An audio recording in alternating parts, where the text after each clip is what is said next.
Turing's cyber world. Alan Turing did not live to see it, but he is the one of the immediate forecasters, casting in advance or a priori, prior to any experience of it, today's artificial cyber world. More distant forecasters who projected or threw forward this now global technological marvel include Galileo, Leibniz and Descartes, Aristotle, Plato and Pythagoras. The fascination with the possibility that the world could somehow, in its deepest ontological structure, be reduced to number has a distinctly Greek pedigree. Already Plato showed that any logos, that is, anything that can be said, can be broken down into a series of discrete bits, words, syllables, and letters. These bits, in turn, can be encoded by a number, so that any logos, any statement at all, can be encoded into an unambiguous natural number. The logos itself was cast as the unique feature or differentia specifica distinguishing human being itself, with Aristotle, following Plato, casting the human being as to zoion logon echon, that is, as the animal that has the logos. Ever since then, we understand ourselves as a species of animal whose differentia specifica is language, rationality, reason. This continues to hold even when, in the modern age, the irrationality of the human being has come under intense scrutiny, both philosophically and in modern psychology. For irrationality is a determinate negation of rationality that is not outside the phenomenality of rationality altogether, but belongs to it. For modern science, the human being remains unquestioningly cast hermeneutically as a species of animal, even though its differentia specifica is today usually called cognition, with the cognitive faculty itself being conceived as some kind of intelligent, brain-based computation inside. This shift in turn opens the door for artificial intelligence to come into competition with human intelligence, for they are then conceived to be, in principle, of the same kind. Today we have managed to actually make an artificial world inhabited entirely by numbers that owe their existence to the laws of electromagnetism, a progeny of mathematical physics associated in particular with the name of James Clerk Maxwell. Electrical and electronic engineers have built a global network as an electromagnetic matrix in which binary numbers, that is, strings of binary digits or bits consisting entirely of ones and zeros, are embedded, copulate, and circulate. Each of these binary numbers encodes a statement expressing an understanding of some partial, perhaps even minute aspect of the world. What is a Turing machine good for? The universal Turing machine is a copulating machine that has one bit string, the algorithm, copulate with another bit string, the digital input data, to generate a further bit string as output. It may therefore be called simply a Turing copulator. In general, the algorithm is the so-called male active executable code, whereas the digital input data are the so-called female passive bit string that suffers itself to be computed and changed to generate a resultant offspring bit string. The cyber world can be conceived as being driven by countless myriads of Turing copulators, each equipped with its own algorithmic code and ready to compute digital data input into it, thus generating more bit string output that is either passed on in the digital electromagnetic matrix to another Turing copulator or transmitted as a signal to control some device or other in the world, or provide information to a human. But what are Turing machines copulating algorithmic bit strings with data bit strings, thus computing computable numbers, good for? They are good for automatically controlling movements of all kinds. The movement may be, for instance, the algorithmically steered dissemination of information or misinformation throughout the cyber world to human recipients. It is also common knowledge today that all conceivable kinds of devices, appliances, and machines can also be automatically controlled by algorithms. The cyber world is itself embedded not just in a larger physical world, but in a meaningful human world. The binary bit strings, therefore, signify something. The data input into an algorithm are encoded information of some kind, knowingly pre-selected for such inputting and with an end in mind. The algorithm, the app or program, has been encoded to copulate with certain data on the basis of an understanding of a particular practical situation, such as the need for an automobile to adjust its speed or direction of travel, or whether an individual is allowed to enter a country by a border official. If the situation for which the algorithmic binary code has been written has been misunderstood in some way, the algorithm itself will misinterpret the situation and misguide or even prevent the intended movement. Practical situations pertain to intentional, willed human actions, which are themselves kinds of movement. The algorithm of whatever kind can be regarded as a binarily encoded logos, representing the understanding of a practical situation that is outsourced to a digital device to automatically control some kind of movement or change in the human world. This outsourcing of logical understanding of the world is universally greeted as a great boon for humankind and gratefully accepted by it. The gratitude starts with appreciating the convenience of being able to algorithmically control movement through to the gratitude felt for life-saving digital devices that automatically correct or inform about malfunctions in bodily organs. In particular, the state is grateful for the surveillance opportunities algorithmic control affords. Algorithmic computation itself is a kind of effective movement that can be conceived in terms of inferential changes to bits in bit strings resulting from copulation. The digitally encoded algorithm itself is a starting point for this computational movement that is ready to receive and compute binary input data to produce a result in the form of an output bit string somewhere in the cyber world. This output may then be passed on. The cyber world and its automated effects on the environing physico-human world is thus set up and works in a causally deterministic way to bring about envisioned, pre-calculated changes or movement of all kinds.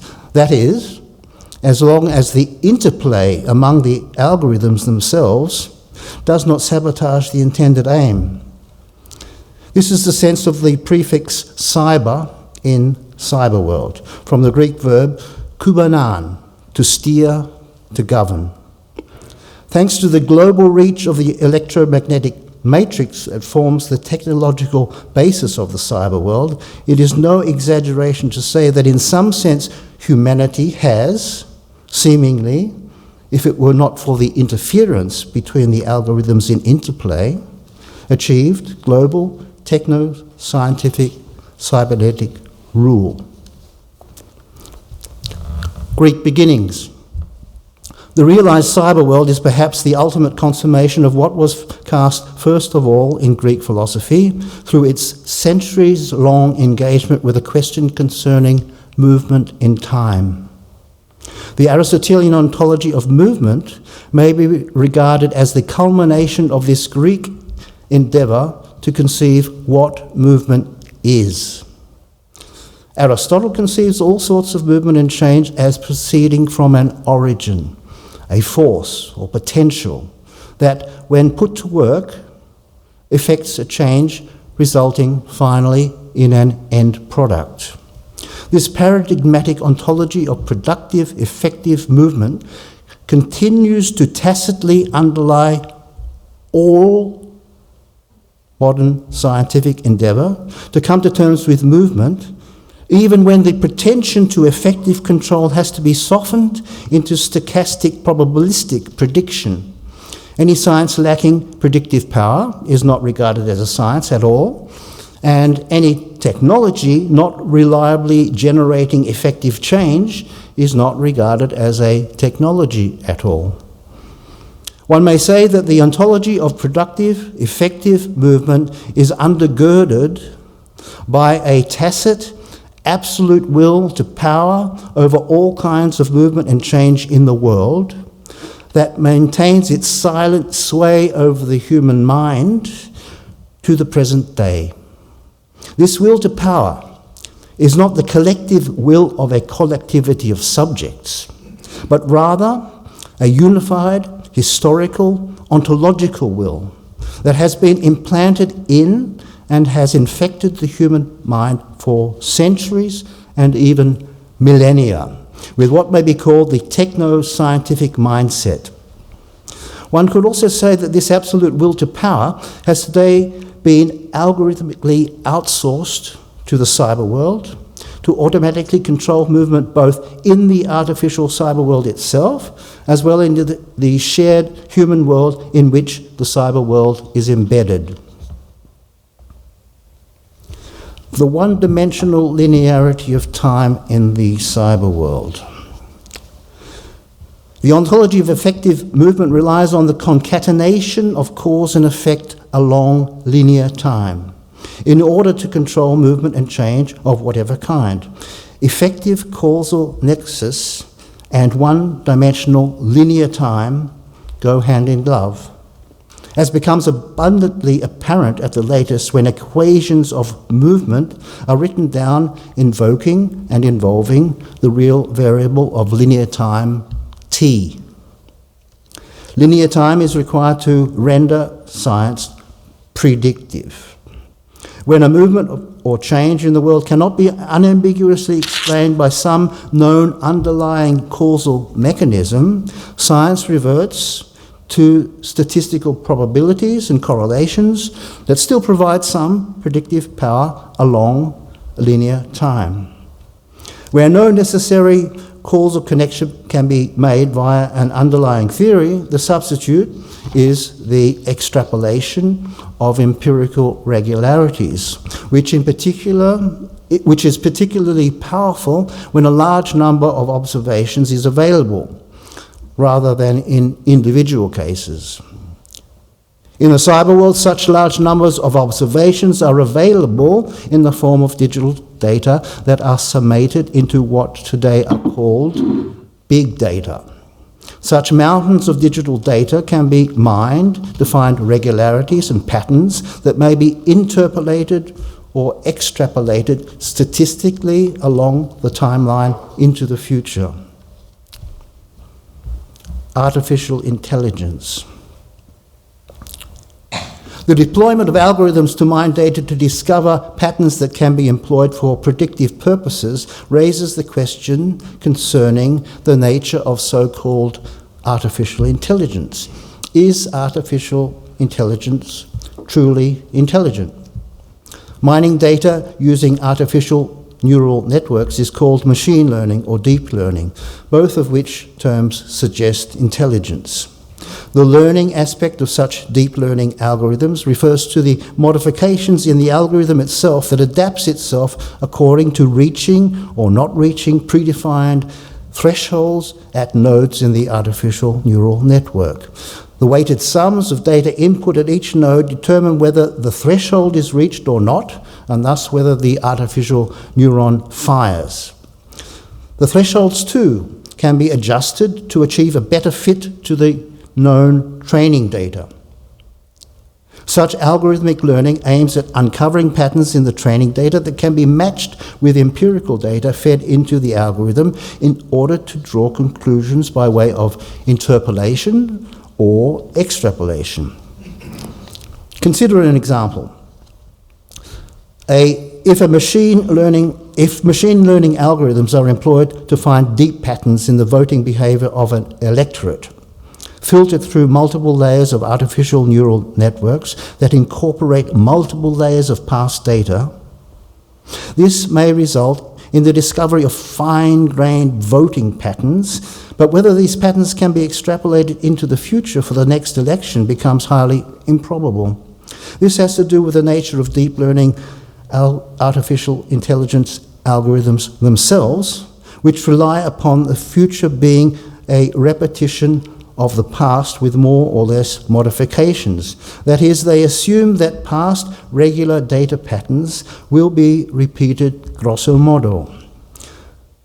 The voting behaviour of electorates, however, can change markedly because changed circumstances throw up very different political issues to be dealt with that require humanly intelligent voters to assess which politicians or political parties appear more up to meeting these new challenges looming from the future. The mood of the electorate can also change and shift in inexplicable ways. How are data on moods and mood swings of an electorate to be collected and mined at all by an algorithm? Whereas a human electorate immersed in a certain upbeat or downbeat mood looks into the future to assess, perhaps vacillatingly, the prospects one way or another, can it be said that artificial intelligence, which presumably is not in any mood at all, is able to look ahead into an open future at all? That is to say, is AI able to look ahead not merely predictively toward future events, but into the open temporal dimension of the future itself, in which different kinds of events are held in abeyance as absent, including the unforeseen, the unexpected, and the surprising, along with the wished for, the feared, and the imagined. Events held in abeyance as absent in the future may never eventuate in the present. They nevertheless exist in the sense that they present in the human mind's imagination as futurely absent. Could AI ever have an imaginative mind in this sense? The timelessly copulating Turing machine. To approach the question of the intelligence of artificial intelligence, it should first be noted that, according to the Church Turing thesis, the artificial neural networks employed by artificial intelligence compute results that can, in principle, also be computed by a Turing machine. This justifies our going back to the elementary unit of the cyber world, the primitive Turing machine itself, to consider the question whether artificial intelligence is itself intelligent. A Turing machine consists of a scanning head that is positioned at one square on an endless tape and reads, that is, detects the binary digit, a 0 or 1, marked on that square by some technical means. Depending upon the computing rule that is effective at that step, and whether 0 or 1 is read, the scanning head, which doubles as a printing head, will print a 0 or 1 and move either one step to the square on the right, one step to the square on the left, or stay on the same square whilst either shifting to another rule or staying with the same rule. The Turing machine's algorithm is unambiguously defined by its set of rules that must be finite in number. The rules are of the kind if, then. Given that the machine reads a square with its bit while a given rule is applicable, the rules lay down how the machine must move by printing, shifting its scanning head, and shifting to another rule. Such a machine is completely deterministic, given its algorithm and input data, and is satisfactory if it ends finally with a stop rule, after having generated a non-zero bit output. A Turing machine that does not stop and generate an output is clearly not useful, but a dud. With respect to the ontology of productive, effective movement that I have outlined, the potential or force that is put to work in a Turing machine is the techno-practical know-how encoded in the algorithm's rules, plus the technological know-how embodied in the physical machine that is able to detect, print, and shift its scanning head whilst changing its state to the next algorithmic rule. This know-how potential is actually put to work as energy by feeding it with binary input data that it has to process, thus effecting a stepwise change in the Turing machine's state, consisting of the bit string printed on the tape as output. The position of the scanning head on the tape, as well as which rule is then applicable. These steps can be thought of as a succession of machine states at time intervals t0, t0 plus 1, t0 plus 2, and so on. The succession is completely deterministic, generating finally an output of binary code, that is, a bit string, on coming to a halt. It is clearly also an effective, productive movement in linear time. The product is the bit string answer to the computation effected by the algorithm on the input bit string. Is there any sense in which one could say that any such Turing machine is intelligent and open to time like the human mind? One could perhaps say that the machine's scanning head reads the bit on a given square of the tape at time t0 plus n in the present, and that this act is an intelligent one.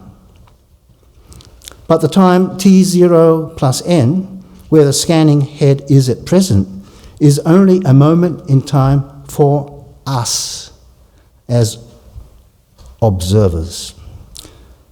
The scanning head itself knows nothing at all of time or presence in a present moment of time. Its scanning head does not read, but electronically detects, according to technologically employed physical laws, one of two symbols on a tape, a 1 or a 0, which may be simply one of two definite physical states that we humans interpret as a 1 or 0. The scanning head itself is entirely indifferent to when it scans the square, simply because it is not in time. This description of the scanning head's action is our interpretation of it. The algorithm's set of rules, suitably encoded, dictates timelessly, albeit sequentially, what the Turing machine must do. And this must also be physically realized electronically by the machine, based on technological know-how. All the intelligence is in the algorithmic binary code that has already been written by a programmer in order to compute a desired result consisting of a bit string output that, when physically realized in the machine, is also a physical effect that may trigger further movements, either computational or otherwise. The kind of physical movement finally effected by the physically realized Turing machine is foreseen as a spectrum of options from the start by human intelligence that firstly must think through how to write the appropriate algorithm, and secondly, how to realize this algorithm somehow in a physical machine that is able to change its state according to the algorithm's rules. The physical realization of a Turing machine need not at all resemble its simple idea, but nevertheless, it must be equivalent to it in operation. As such, the computer itself is neither intelligent, nor is it in time, but is a thing effectively, deterministically steered by the algorithm and the binary input data. It is we humans who are in time and can envisage what the algorithm is supposed to achieve and think through the computer's algorithmically steered movement along linear time toward this end. But the time to which we humans are exposed is not restricted to the linear time of a succession of present moments. It is the ontology of efficient, productive movement that demands this mental restriction or flattening of three-dimensional time of which we are capable. As I have said, artificial intelligence amounts to pattern recognition within the given data that enables an interpolation or, in particular, extrapolation into the future. But extrapolated patterns or regularities amount to merely copying the past. Furthermore, since the machine learning algorithms of artificial neural networks employed by artificial intelligence can be simulated by a Turing machine, in principle, and the Turing machine is completely deterministic, without an open future, it can be said that artificial intelligence too, in the strict sense, is without a future. Being open to the temporal dimension of the future, however, is the hallmark of free movement, that is, of freedom itself. And it is also the hallmark of intelligence. Each of us, as a self, is free by virtue of being the starting point for a movement toward an envisaged end. Free mental movement in three-dimensional time. The human mind need not be intent on controlling movement in the world, either through technological effectivity or via scientific predictability of movement.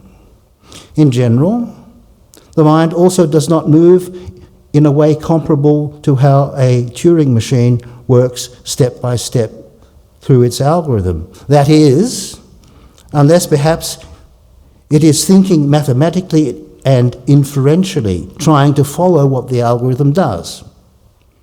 The will to power over movement is wedded to linear time, from whose present moment future events are to be controlled, whereas the human mind may understand or strive to understand occurrences occurring in any of the three temporal dimensions, past, present, or future, without any pretension to causally explaining them as if they were, are, or will be causally effected. Three-dimensional time is existential in its openness, say, to the human psyche's fears and hopes for the future, or its regrets, celebration, or commemoration of the past. Many phenomena not occurring in any particular temporal dimension call for interpretive understanding, independently of any will to master their movement. The endeavour to understand phenomena hermeneutically in depth is even prior to any attempt to causally explaining them. That usually also makes do with a superficial understanding of the phenomena in question themselves in the rush to control them. The mind also does not necessarily follow movement and change along the timeline, such as the physical motion of something in the present or a sequence of past events making up the storyline of an historical event, or the sequence of events necessary to realize a plan. For the most part, in everyday life, an individual's mind hops and skips, only apparently in a haphazard way, among occurrences occurring in all three temporal dimensions, according to its own loose associations. One occurrence comes to mind, followed by another from another temporal dimension, and they usually hang together or make sense in some way. Thus, their presence in the mind's present focus, whence they also absent from that focus to one of the temporal dimensions as the mind's focus shifts among occurrences occurring in any of the three temporal dimensions. Presencing in the mind's present focus and absencing from this present mental focus together constitute what I call the movement of mental essencing. Such mental essences in the openness of three-dimensional time, and the mind's movement through this openness may be regarded as enabled by, but not caused by, the power of imagination. In particular, a future scenario may be imagined without any pretense to ever realizing it in the present. Nevertheless, such imagining of the future may be a powerful motivation for present reflection and action. The interpretive imagining may simply be a way of getting close to certain phenomena of interest, such as love and hate, thus understanding them as part of the human condition. The same holds true of imagined pasts that prod hermeneutic reflection upon present situations in which similar phenomena, such as the lust for power and boundless ambition, occur. All three temporal dimensions remain hermeneutically fluid. There are also phenomena that come to mind without determinate temporal situating, such as ideas of freedom or justice or of movement itself. A final remark in view of the three-dimensional temporality of the human mind I have just sketched. The well-known Turing test from 1950 consists in testing whether a human, in an exchange with either a computer or another computer, can detect any difference. If he or she can't detect the difference between a computer and a human, then the verdict is that the computer has become as intelligent as the human, and perhaps may have even surpassed human intelligence. This point of view on human intelligence can be turned on its head, however. I suggest, namely, on the contrary, that the true test is the extent to which humankind comes to conceive its own intelligence as nothing other than algorithmic intelligence. For instance, that human intelligence is conceived as neuronal cogitation of the brain that is studied by today's neuroscience. Such a degeneration of human being itself seems to be well underway today. It amounts to abolishing even ourselves. Thank you.